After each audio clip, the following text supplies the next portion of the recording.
Жоолуктун хижаптын пайдасын кеңир айтып бериңиз дейт. Мына көлдө алмаңар көп болот. Мен көлгө келгенде ушу алмалар жанагы бутап койгондорду көрүп эле мындай карап сүрөт көргөндө карай берем да. Эми ошол алмаңарды күзүндө жакшына бышырып туруп, кагазга ороп, анан коробкага салып койдуңар. Анан подвалга сактап койдуңар. Анан бир алманы алып туруп, эшиктин астындагы жанагы тапчанга коюп койдуңар.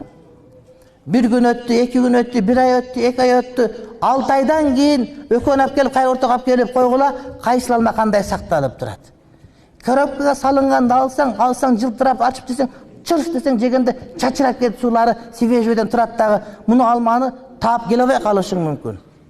Жакшына болуп турду, ар ким карады, күн тийди, башка болду, соолуду, куурады, башка болуп, алып келе турган учурда бул алма жок дагы болуп калган балышы мүмкүн. Хижап мына ушундай. Жаман көздөн, жаман сөздөн сактай турган нерсе. Bir misal.